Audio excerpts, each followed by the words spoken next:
Say who's Paul, I include my family in that answer because they are me. We are one altogether. At only 36 years old, Paul Moore thought he would have a lifetime to share with his wife and 2 daughters.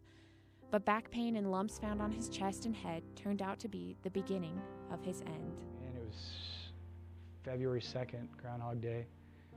I was sitting in the emergency room with my brother and my sister-in-law. My wife couldn't be there because she was taking one of the kids home, where they just basically came out and told me, you have multiple masses inside your body, you have cancer.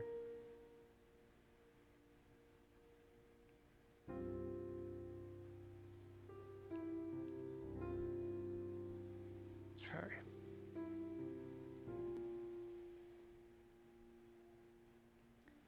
I just remember I wasn't scared for myself at that time. I was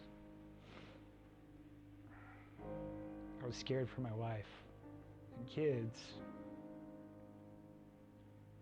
and who was going to take care of them. His wife, Joni, heard the bad news on her cell phone as she filled her car with gas. It felt like somebody just grabbed my heart and gave it an Indian burn and pulled it into 2 and threw it in the garbage can and lit it on fire.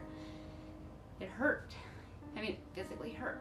Joni met Paul at a fundraiser at Utah State University. I was manning the ticket booth, and he walked in. He had like a group of, 5 guys with him, and he had his hat on backward, and he walked in and he like made a joke, and you could tell everybody in the room that he was with thought he was so funny, I'm like a magnet for people who have a good sense of humor. So I saw him making jokes, and I was like, he's cute. He's really cute. But Paul had already set his sights on the cute blonde at the ticket counter. So I thought it was awesome. I was like, I'm going to get to meet her one way or another because she's taken my ticket. And that moment was just the beginning. Sorry. Probably made me laugh more than anybody else.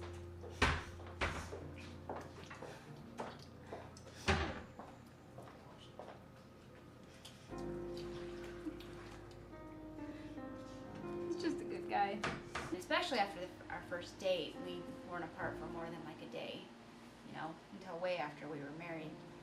Just because, and it was never a question of if I'll see you, it's I'll see you tomorrow. Even after the very first date, I just knew.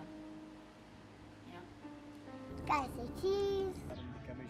3-year-old Reese doesn't understand what's going on. No, we better not. But 5-year-old Ellie is aware of what the cancer will do to her dad. Can the cancer makes it mean she can't She's doing well. Paul fought hard to stay with his family. He's undergone multiple surgeries, treatments, and therapies. But it was when, probably about in August, that they came and said, all the treatments, all this stuff you've been going through to try to beat this, it's not working. And that was actually harder to hear than anything else, just because it kind of dug everything up again, and there was a lot that happened, a lot of surgeries, a lot of pain, a lot of therapies and things that we went through thinking, oh, okay, I'm suffering for something good here. But then when you're told that, it's just stab in the gut, Left with no choice, Paul and Joni began to embrace the fact that only one of them would be raising their daughters. There was a time around when I first found out that I was sick, and when you're sick like that, you just feel like the world's gonna end. There's nothing positive that ever comes out of it. And I can remember just mustering all my strength, every piece of strength that I had, to just go and kneel and pray in my closet. I remember my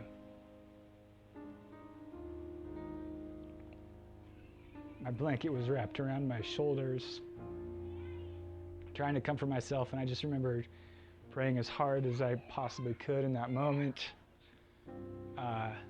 and just asking for comfort. That's all I needed, because I didn't feel anything, and I didn't feel anything in that prayer. But the next morning, everything changed. To realize this horrible cancer, this stuff that's painful every day, this could be a platform for good. And how many people can be touched by somebody simply looking at cancer straight in the eye and saying, you're not gonna overtake me. People die every day, some without warning. There's a lot of emotion, and you expect it, and you know it's coming. You try to respect that and just pick your moments and talk to them the best that you can, and you know that they're not hearing half of what you say once you've discussed the fact that their loved one is deceased or passed away. Dr. Brett Porter works in the emergency room and is the medical director of hospice. It's always a shock in those situations. Hospice certainly is different. Most of the people have an understanding that they're going to, that they have been deemed with something that limits their life. As a social worker, Shannon Rhodes helps people confront the reality of death. Their grieving starts the second they receive the diagnosis. They start grieving, not just, the grieving isn't just after somebody passes away, but the grieving begins when they get that diagnosis that you have something that's terminal. And a lot of it is they go through, sometimes it's shock, sometimes it's denial, sometimes they think bargaining. I think the biggest thing that allows people to accept the dying process is people's faith and their religious beliefs in what they believe. If they believe in something after this life, that helps them with that acceptance. A lot of people aren't afraid of dying, they're afraid of the process of dying. And they're afraid of suffering, and they're afraid of the pain that comes with the dying process. On one side, Paul wants to die because he knows he's a burden on his family. But he's glad he has this chance to let his family know how much he loves them. Who wants their life to be spelled out for them in advance? Yeah, it sucks that, sorry for the language, but that I'm 36 years old and this has happened to me, but I mean, look what I have. I just have a gorgeous family, and I've been so blessed to know them as long as I have, and to still be here, and just there's so much of life that we can enjoy. Continue my heritage. I'm counting on you. Keep smiling, and surely the sun will shine through.